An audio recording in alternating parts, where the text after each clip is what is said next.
Welcome to Bodhi भाषा, the easy spontaneous and practical way of learning English. आज के इस लेसन में हम वोकैबुलरी का अध्ययन करेंगे, अर्थात शब्द ज्ञान, सरल, सहज और उपयोगी तरीके से। Brought to you by Bodhi booster. Screen पर आप वो सभी सेवाएं देख रहे हैं जो बोधी बूस्टर पोर्टल में आपको मिलती हैं। लगभग सभी निःशुल्क हैं। पूरा लाभ उठाते चलें। स्पेशल समीक्षा live current affairs review sessions attend करने के लिए स्क्रीन पर दिखाई गई वेब लिंक को प्रॉपर्ली टाइप करके खोल लें। उस पर एक एनरोलमेंट फॉर्म मिलेगा।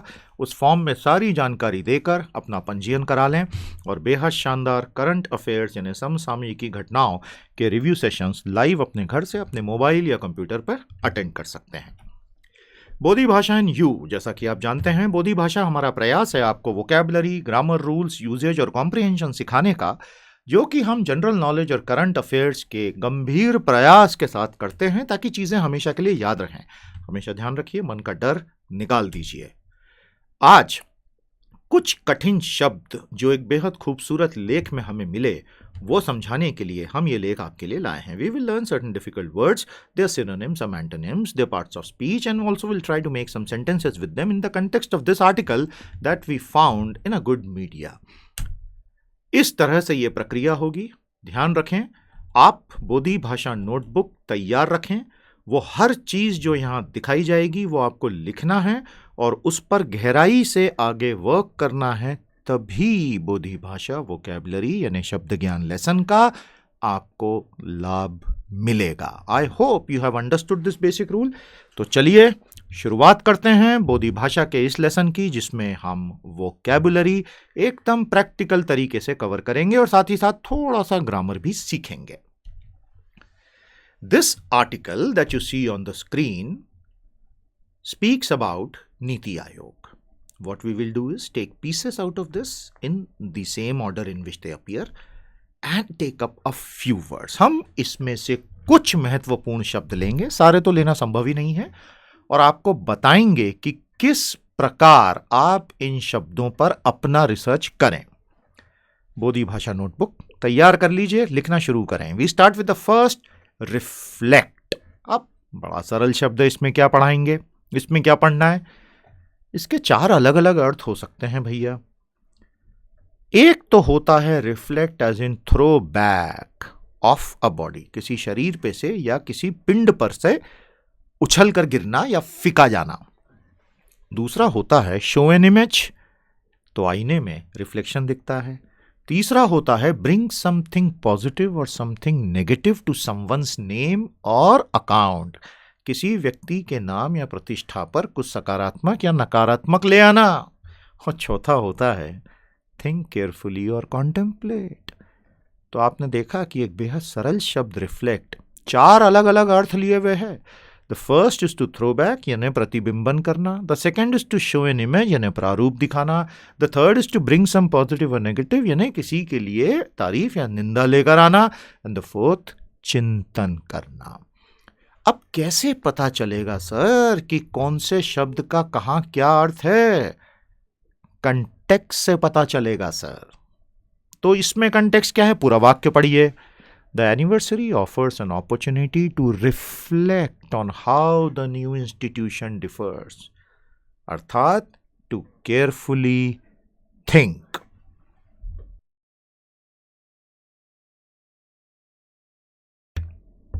ये समझ में आ गया आपको, हमने कंटेक्स्ट से कैसे केयरफुली थिंक अर्थ निकाल लिया।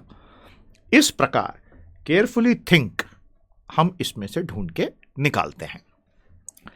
रिफ्लेक्ट कौन सा पार्ट ऑफ स्पीच है? आपको पता ही है, हर शब्द अंग्रेजी में 8 में से कुछ भी हो सकता है। Noun, pronoun, verb, adverb, adjective, preposition, conjunction etcetera. Reflect is a verb, क्योंकि ये एक एक्शन हुआ है, ये क्रिया हुई है। ये चारों में वो क्रिया ही है, वो वर्ब ही है। अब यदि आपने कोई शब्द समझा है तो उसका एसिड टेस्ट ये है कि क्या आप वाक्य बना पाते हैं। आइए एक वाक्य बनाते हैं, चौथे से बनाते हैं। The minister reflected on the potential impact of demonetisation on the Indian economy. भारतीय अर्थव्यवस्था पर विमुद्रीकरण या नोटबंदी के होने वाले प्रभावों पर मंत्री जी ने गहराई से चिंतन किया। ये चौथे का था, तीसरे का भी बना दें। This act reflects on your own sense of diffidence set the policeman. Police वाले ने एक अपराधी से कहा कि ये जो तुम बहादुरी समझ रहे हो ये तो तुम्हारी कायरता दिखा रहा है। तो ये वो थर्ड मीनिंग था। अब आपको क्या करना है, कमेंट्स में हमें बाकी 2 से सेंटेंस बना के बताइए और हमें इनके एंटोनिम्स भी बताइए, यानी इनके विलोम शब्द, इनके उल्टे अर्थ वाले शब्द रिफ्लेक्ट के। अब एक शब्द और यहां दिख रहा है, प्रेडिसेसर। इसका विलोम होता है सक्सेसर। इसकी स्पेलिंग बड़ी अजीब है प्रेडिसेसर की, 5 बार लिख लो, उसके बिना स्पेलिंग्स याद नहीं होंगी। 10 बार बोलो, उसके बिना उच्चारण याद नहीं होगा। Predecessor, the antonym is successor. तो हम चाहेंगे कि आप कृपया हमें प्रेडिसेसर के कुछ मीनिंग्स बताएं और उससे खूबसूरत सेंटेंस हमें कमेंट्स में लिख के अवश्य बताएं। आगे चलते हैं। एलोकेट। एलोकेट एक बड़ा खूबसूरत शब्द है जो किसी तरह की अथॉरिटी दिखाता है। To give out, distribute, assign, mete out, METE, MEET नहीं है, प्रोनाउंसिएशन सेम है लेकिन अर्थ अलग है। रैशन आउट, ईयरमार्क यानी चिन्हित करके रख लेना, ईयरमार्क। तो एलोकेट यानी आवंटन करना, नियत कर देना, निर्धारित करना, चिन्हित कर देना, दैट इज एलोकेट। कितने सारे खूबसूरत शब्द एक साथ आ जाते हैं। तो जब हम एक शब्द पढ़ रहे हैं तो हम 5, 7, 10 शब्द एक साथ पढ़ रहे हैं। Allocate is what part of speech? It's a verb. It's an action. ये क्रिया हुई। कैसे क्रिया हुई? चलो वाक्य बनाते हैं। If credit is taken unilaterally by you, let me also allocate the blame for failure completely to you. यदि हर अच्छी चीज की पूरी क्रेडिट आप अपने खाते में डालना चाहते हैं, श्रेय, तो चलिए ये जो विफलता हुई इसका श्रेय भी मैं आपके ही खाते में डाल दूं। अच्छा सेंटेंस था। अब 1-2 सेंटेंस आप बनाइए और हमें बताइए इसके एंटोनिम्स क्या हो सकते हैं। एंक्रोच होगा, टेक अवे होगा, इंपाउंड होगा। सोचिए और 5 या 10 एंटोनिम्स बताइए। लेकिन सेंटेंसेस में हमारी ज्यादा रुचि है और बड़ी गंभीरता से अपनी रिसर्च कीजिएगा, आपको बहुत फायदा होगा। बूंद बूंद से घड़ा भरेगा। कुछ हफ्तों, कुछ महीने की इस सरल एक्सरसाइज से आपका आत्मविश्वास, आपका अंग्रेजी भाषा पर जो आपकी पकड़ है, सब कुछ धीरे धीरे सुधरेगा। आगे चलते हैं। मैंडेट। 2 अलग अलग अर्थ दिख रहे हैं। पहला है रूलिंग ऑर्डर और डायरेक्टिव, अर्थात एक आज्ञा पत्र या शासनादेश, शासन के द्वारा दिया आदेश, शासनादेश। दूसरा, to give authority to act in a certain manner, अधिकृत कर देना कि इस तरह से कार्रवाई करो। तो पहला संज्ञा हो गया, दिस इज द मैंडेट, ये वस्तु है वो, it's a thing, it's a noun. और दूसरा, मैंडेटेड टू डू इट, एक एक्शन हो गई, वर्ब हो गई, क्रिया हो गई। It is the peoples mandate he is carrying out, ये हो गया नाउन। अब इसके एंटोनिम बताइए क्या हो सकते हैं और कुछ और सेंटेंस हमें मैंडेट से बताइए। तो चुनाव के बाद जब कोई मंत्री बनता है, प्रधानमंत्री बनता है, MP बनता है, MLA बनता है, तो यही कहते हैं ना, it is a democratic mandate. वो अलग बात है कि जनता बेचारी पूरी तरह से गुलाम बन जाती है चुनाव खत्म होने के बाद, ऐसा आरोप कई लोग लगाते हैं। डिविजिबल पूल, बोधी भाषा नोटबुक में सब कुछ नोट हो रहा है ना भाई। डिविजिबल, जिसे बांटा जा सके। पूल यानी वो एक stock, a stock which can be divided, यानी एक विभाज्य मात्रा। डिविजिबल एक एडजेक्टिव है, इसका मतलब ये हमेशा एक नाउन के पहले आएगा। संज्ञा को जो परिभाषित कर दे वो होता है विशेषण। तो adjectives define nouns, that's why they are adjectives, right. अब जैसे ही मैंने पूल लगाया और एक साथ इसको एक इकाई के रूप में बोला, डिविजिबल पूल, तो वो एक नाउन का रूप ले लेती है। This is a divisible pool, संज्ञा बन गई। इस तरह से प्रारूप बदलता रहता है, लेकिन अल्टीमेटली वो 8 में से कुछ एक ही होगा। Sentence, all states in India clamour for a greater share in the divisible pool of taxes. करों के विभाज्य मात्रा में अपना हिस्सा बढ़ाने के लिए सभी राज्य चीख पुकार मचाते रहते हैं। क्लैमर, चीख पुकार, मजेदार शब्द है क्लैमर भी, दिख रहा है ना, लिखते चल रहे हो ना एक एक शब्द। So when I discuss one word, in addition I am discussing many more words, don't forget that. और जो पहला अर्थ है उसके लिए एज एन एडजेक्टिव डिविजिबल के लिए आप जरा बढ़िया 2-3 सेंटेंसेस बताइए। ऐसे मत लिखना this is a divisible thing, वो बहुत ही हृदय विदारक वाक्य जिनको मैं कहता हूं, हार्ट ब्रेकिंग सेंटेंसेस। इसके एंटोनिम्स बताइएगा। इनडिविजिबल तो एक हो गई, कुछ और बताएं। और ये जरूर बताएं डिविजिबिलिटी क्या होगा। Is it an adverb, is it a conjunction, is it a preposition, क्या है ये डिविजिबिलिटी। और उससे भी वो वाक्य बन सके तो जरूर बनाइए। Remember, making sentences and making correct sentences is the acid test of a reasonably good command over the language. आगे चलते हैं। कोऑपरेटिव, दिखने में बड़ा सरल शब्द, अंदर उतरेंगे तो बहुत कुछ निकल कर आएगा। गिविंग हेल्प टू समवन या फिर अ टाइप ऑफ ऑर्गेनाइजेशन। तो पहला तो हो गया एडजेक्टिव यानी कि विशेषण, कोऑपरेटिव। तो ये किसी नाउन को डिफाइन करेगा, योर कोऑपरेटिव नेचर, आपकी सहयोगी प्रवृत्ति, स्वभाव। लेकिन कोऑपरेटिव को भारत में और दुनिया भर में एक संगठन के प्रकार के रूप में भी जानते हैं। कोऑपरेटिव सोसाइटी होती है ना, तो उसको शॉर्ट फॉर्म करके कई बार सिर्फ कोऑपरेटिव बना दिया जाता है और सोसाइटी उसके अंदर ही समाहित हो गई, सब्ज्यूम हो गई। वैसे भी सब्ज्यूम का मौसम चल रहा है, जीएसटी, तो जिसको देखो दूसरे को सब्ज्यूम करे चला जा रहा है। तो यदि आप एक लूज सेंस में कोऑपरेटिव चाहें तो एक नाउन के रूप में यूज कर सकते हैं। टेक्निकली वो नाउन नहीं होगा, but this is how it is used often. तो हम एक प्रैक्टिकल यूजेज की भी तो बात कर रहे हैं ना। The cooperative nature of the Chinese is helping Pakistanis hit way beyond their league. इस सेंटेंस का क्या मतलब, हमें बताइएगा कमेंट्स में। इस सेंटेंस का मतलब क्या हुआ, एंटोनिम जरूर बताइएगा।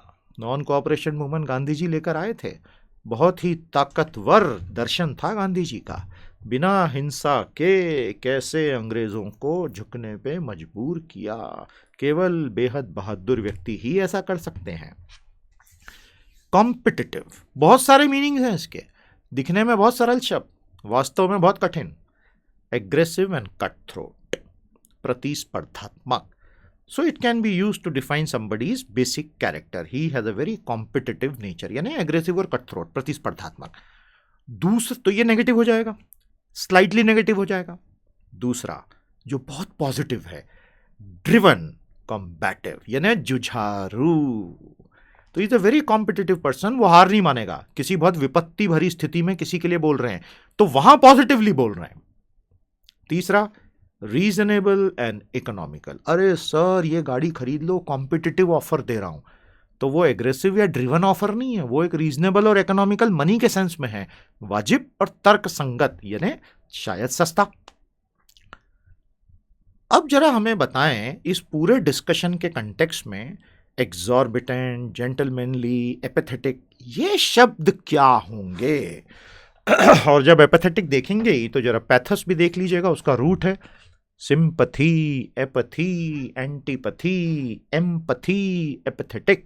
ये सारे शब्दों को देखिएगा और हमें बताइएगा आपने क्या सीखा। कॉम्पिटिटिव क्या है, एडजेक्टिव है, विशेषण है। The competitive nature of international trade is turning out to be self destructive. कितना खूबसूरत वाक्य है, खुद की तारीफ कर रहे हैं हम यहाँ पे, अच्छा लगता है। अंतर्राष्ट्रीय व्यापार की प्रतिस्पर्धात्मक प्रवृत्ति स्वविनाशक सिद्ध हो रही है भैया। कॉम्पिटिटिव डिवैल्यूएशन ऑफ करेंसीज भी होता है, ढूंढ के निकालिए क्या होता है। बोधी भाषा में हम आपको बहुत सारा फूड फॉर थॉट देंगे। यदि आप जेन्युइनली एक क्यूरियस माइंड हैं तो आपको यहाँ खजाना मिलेगा, ये हमारी गारंटी है। एंटोनिम्स बताइएगा, एंटोनिम्स क्या, हमने कुछ बता तो नहीं दिए कहीं गलती से, ओ हो गलती हो गई, कुछ और वाक्य हमें लिखकर बताइएगा। तो ये थे कॉम्पिटिटिव। इसके पहले हमने क्या देखा, कोऑपरेटिव। अब ये तीनों शब्द एक साथ आए हैं, कॉम्पिटिटिव या cooperative, competitive, federalism. It's a very nice way of putting some very powerful words together. Federalism, a system of many units sharing power with a center while retaining a lot of or some of independence. यानी संघवाद, जहां अनेक इकाइयां एक केंद्र के साथ मिलकर सत्ता को भोगती हैं लेकिन खुद की स्वतंत्रता और संप्रभुता भी बरकरार रखते हुए। संघवाद तो कहते हैं ना, भारत में सहयोगात्मक प्रतिस्पर्धात्मक संघवाद। इतना भारी शब्द यदि आपने बोल दिया तो मम्मी डैडी का ब्लड प्रेशर बढ़ना तय है, उनके सामने मत बोलिएगा। ओके, अब ये शब्द देख लेते हैं, फेडरलिज्म। ये एक संज्ञा है, it's a noun. Federalism is definitely a noun, क्योंकि ये एक वस्तु है ना। Federalism in India, this is how we will use. तो फेडरल क्या होगा, वो वर्ब होगा कि एडजेक्टिव होगा? Federal nature of polity in India, Bharat में शासन व्यवस्था की संघवादी प्रवृत्ति या संघात्मक प्रवृत्ति। Sentence, states often alleges that federalism in India is in danger. राज्य अक्सर ये दावा करते हैं कि भारत में तो संघात्मक ढांचा खतरे में आ चुका है। इस तरह से फेडरलिज्म यूज होता है, जो कि एक नाउन है, और फेडरल एडजेक्टिव है। यह वर्ब तो नहीं है, ये आप बताएंगे हमें। इसके कुछ एंटोनिम ढूंढ के निकालिएगा। जिन्होंने थोड़ा बहुत भी पॉलिटिकल साइंस पढ़ा है या थोड़ा बहुत कुछ भी पढ़ा है, अखबार, मैगजीन, ऐसी चीजें भी होती हैं, पता है ना, उन्हें पता है इसका एंटोनिम क्या होगा। थिंक टैंक, सब कुछ बोधिभाषा नोटबुक में लिख रहे हो ना बेटा। A group of people pondering big issues and suggesting ways. विचारक दल, जिसका काम है विचार करना। अच्छा काम है यार विचार करना। अरे बहुत मेहनत लगती है विचार करने में। ब्रेन हमारी बॉडी की सबसे ज़्यादा एनर्जी खाने वाला एकमात्र ऑर्गन होता है। तो ये एक नाउन हो गया। The think tank has suggested, विचारक दल ने यह प्रस्तावित किया। सेंटेंस बनाएं आप दो तीन और अच्छे, इससे तो बहुत बड़े भारी सेंटेंस बन सकते हैं। एक बेसिक रूल अंग्रेजी का हमेशा याद रखें, keep it short and simple. चीज़ों को संक्षिप्त और अप टू द पॉइंट रखें। कई लोग अंग्रेजी के कठिन शब्द सीखकर बुरी तरह से तड़पने लगते हैं कि कैसे दूसरों को फेंककर इंटरकॉन्टिनेंटल बैलिस्टिक मिसाइल के रूप में ये कठिन शब्द मारूं, उन्हें मार डालूं। मत करना ऐसा। कठिन शब्द सीखना आवश्यक है, बोलना आवश्यक नहीं होता है। और बेवजह एक सरलता से बोले जा सकने वाले वाक्य में जबरदस्ती कठिन शब्द घुसाना तो और बुरी आदत है। But that is a long term approach, keeping it short and simple. अभी आप इन शब्दों को समझें, साथ साथ में मैं आपको लॉन्ग टर्म में कैसे आप सफल हो सकते हैं as a professional, as a thinker, as a writer, as a journalist, whatever, वो भी बताने का प्रयास कर रहा हूं। आप सहमत हो सकते हैं, असहमत हो सकते हैं। कॉम्प्लीमेंट, स्पेलिंग बहुत ध्यान से देख लेना। और एक दूसरा कॉम्प्लीमेंट होता है, वो भी ढूंढ के निकालो। दोनों की स्पेलिंग में क्या फर्क है, 5-5 बार लिख के याद करो। वन हु कंप्लीट्स, स्पेलिंग ध्यान से देखिएगा, COMPLEMENT, जो किसी का पूरक हो, अनुपूरक। कॉम्प्लीमेंट्री एग्जाम होती है ना, कईयों को देने का सौभाग्य लगातार प्राप्त होते रहता है, अनुपूरक परीक्षा। तो ये एक नाउन हो गया क्योंकि ये संज्ञा है। तो कॉम्प्लीमेंट्री क्या हो जाएगा, वो ढूंढ के निकालिए।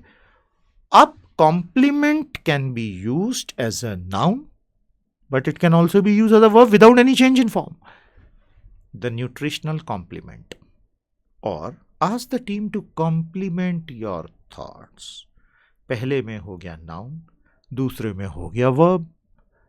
अंग्रेजी में ऐसे अनेक शब्द हैं जो कंटेक्स्ट पर निर्भर करते हुए या तो संज्ञा होते हैं या क्रिया बन जाते हैं। बहुत ही मजेदार चीज है ये तो। इसके एंटोनिम जरा ढूंढ के निकालिए और दो तीन और अच्छे सेंटेंस फर्स्ट और सेकंड दोनों के लिए, नाउन और वर्ब दोनों के लिए हमें बताइएगा। और वो जो दूसरा वाला कॉम्प्लीमेंट एक और है अलग स्पेलिंग वाला, उसका भी एक आध वाक्य बना ही लेना जब इतनी मेहनत कर ही रहे हो तो। लैंड लीजिंग, भूमि को पट्टे पर देने का कानून, लैंड लीजिंग लॉ। लीज, किसी को किराए पे देना या पट्टे के रूप में आवंटित करना, lease out, 30 year lease, 50 year lease, 99 year lease. तो लैंड लीजिंग भारत में भूमि सुधार कानूनों के तहत ये आता है। भारत में सबसे बड़ा भूमि सुधार आंदोलन किन्होंने चलाया था, उनका नाम हमें बताइएगा। लाखों एकड़ जमीन बिना एक भी गोली चलाए उन्होंने अमीरों से फ्री करवा ली थी और गरीबों में बंटवाने का प्रयास किया था। वो महापुरुष कौन थे? वो वाकई में महापुरुष थे। उनका नाम हमें आप कमेंट सेक्शन में बताएं, भारत का सबसे बड़ा भूमि आंदोलन किस सज्जन महापुरुष ने सफलतापूर्वक चलाया था। सब्सटेंशियली बहुत पावरफुल शब्द है। एक और शब्द है सब्सटेंशियल, वहीं से निकल के आया है। ये तो एडवर्ब हो गया ना, क्योंकि सब्सटेंशियल एडजेक्टिव हो गया। एनी वर्ड विच डिफाइंस और qualifies an adjective becomes an adverb. तो एडवर्ब तो एडजेक्टिव का भी डैडी निकला, क्योंकि एडजेक्टिव नाउन का डैडी था। नाउन को जिसने परिभाषित किया वो बना एडजेक्टिव, और एडजेक्टिव को भी सवा शेर मिल गया एडवर्ब। सब्सटेंस पे से हम कह सकते हैं बना सब्सटेंशियल, लूजली बोल रहा हूं, सब्सटेंशियल पे से बन गया सब्सटेंशियली, अर्थात अप्रिशिएबली, सिग्निफिकेंटली, मटीरियली, वस्तुतः, मूलतः। Sentence, the Paris agreement will substantially impact climate change action, अर्थात पेरिस समझौता जलवायु परिवर्तन पर सकारात्मक कार्यक्रमों पर मूलतः असर डालेगा। तो एंटोनिम क्या होगा? इनसब्सटेंशियली तो नहीं होगा, बताइएगा हमें, और कुछ एक दो अच्छे और वाक्य बताइए, सब्सटेंशियल से भी बताइए। तो रिलेशन हमेशा याद रखना, नाउन को मिला सवा शेर एडजेक्टिव, जिसे मिला सवा शेर एडवर्ब। सरल तरीका है ना याद रखने का। एक्सपेडाइट, कई बार इसे एक्सपेडिट भी कई लोग बोलते हैं, ज्यादातर लोग एक्सपेडाइट बोलते हैं। एक्सेलरेट, प्रेसिपिटेट, हेसन, यानी किसी की गति बढ़ा देना, चीजों को तेजी से करना या करवाना। Normally this word is used in a very official tone. I have ordered the team to expedite the project. ये एक वर्ब है, इसमें क्रिया हो रही है और बड़ी ऑफिशियल क्रिया हो रही है। India needs to expedite the process of improving the per capita income of citizens. Bharat को अपने नागरिकों की प्रति व्यक्ति औसत आय तेजी से बढ़ाने के लिए बहुत कुछ करना चाहिए।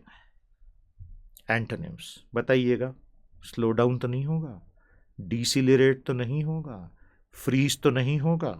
और ये सब कमेंट में पार्टिसिपेट करें, नए नए शब्द हमें भी बताएं, खुद भी देखें, अंग्रेजी भी सुधारें, हिंदी भी सुधारें। ध्यान रखें, किसी भी भाषा को हेय दृष्टि से देखना बहुत ही गलत आदत है। भारत में यह आदत बहुत ज़्यादा है। लोग हिंदी का अपमान करते हैं और अंग्रेजी को अपनी मालिक बनाने को इतने आतुर हैं मानो वो खुद ही अंग्रेज बन जाएंगे। वैसा कभी नहीं होने वाला, इसलिए अपनी मौलिकता मत छोड़िए। स्ट्रेटेजिक डिसइन्वेस्टमेंट, रणनीतिक विनिवेश, बाप रे। इंपॉर्टेंट सेल, सरल भाषा में, यानी जो चीज बहुत बड़ा रास्ते का रोड़ा बना हुआ है वित्तीय रूप से, उसे बेच देना। तो ये नाउन हो गया। स्ट्रेटेजिक डिसइन्वेस्टमेंट पूरा अगर एक साथ देखूंगा तो ये नाउन हो गया, संज्ञा हो गया। जबकि स्ट्रेटेजिक अपने आप में एडजेक्टिव होगा। The loss making state company should be sold off through strategic disinvestment. तो इंप्रेशन झाड़ने के लिए ये बहुत काम का शब्द है। खासतौर पे यदि आप हॉस्टल में रहते हैं, अपने दोस्तों को बोलिए ये शब्द, देखिए कैसे आपकी पूजा करेंगे, आरती करेंगे। आरती उतार भी सकते हैं आपकी, इसलिए ज्यादा मत करना। इसके एंटोनिम्स बताइएगा। एक और शब्द है, ये मैं आपकी रिसर्च के लिए दे रहा हूं, बिग बैंग रिफॉर्म, ओवरवेल्म। आगे चलते हैं, ये हमारा आज का आखिरी शब्द होगा, ओवरवेल्म। पैसेज में ओवरवेल्म्ड आया है, मैं ओवरवेल्म ले रहा हूं, वो उसका पास्ट टेंस ही होगा, और क्या फर्क पड़ेगा, वर्ब है ना, क्रिया है। ओवरबर्डन और सबमर्ज, इतना बोझ डाल देना कि झुका देना, ओवरवेल्म, तो ये नेगेटिव हो गया। टू बीट कंप्लीटली, पूरी तरह से तोड़ देना। अफेक्ट और इंप्रेस, प्रभावित करना, ये पॉजिटिव आया है। तो number 1 and number 2 usually will be in a negative or a neutral sense depending on which side of the border you are, and number 3 usually is positive. ये overwhelmed past tense हो जाएगा इस verb का। India is overwhelmed by the sudden policy changes. कौन सी policy changes की तरफ मेरा इशारा था बताइएगा, और कुछ antonyms और अच्छे वाक्य और बताइएगा। इस लेसन में आज हमारा उद्देश्य था बहुत सरलता से कुछ कठिन शब्दों को और सिनोनिम्स और एंटोनिम्स के माध्यम से आप तक लेकर आना। इतने बड़े भारी लेखों को भी इस तरह टुकड़ों टुकड़ों में आप स्टडी कर सकते हैं। बोधी भाषा की वोकैबुलरी लेसन्स में यही होगा। आप हमें ज़रूर बताएं ये आपको किस तरह मदद कर रही है। बोधि बूस्टर की अन्य सभी सेवाओं का पूर्ण इस्तेमाल करें। You can also enroll in the Bodhi Booster Premium segment separately. These are the various free services except the premium one which you can use on a 24/7 basis. Hindi में सब कुछ उपलब्ध। आज के बोधि भाषा के इजी स्पॉन्टेनियस और प्रैक्टिकल तरीके से अंग्रेजी सीखने के लेसन को हम यहीं विराम देते हैं। बहुत जल्दी आपसे फिर भेंट होगी। पढ़ते रहिए, बढ़ते रहिए। नमस्ते, जय हिंद।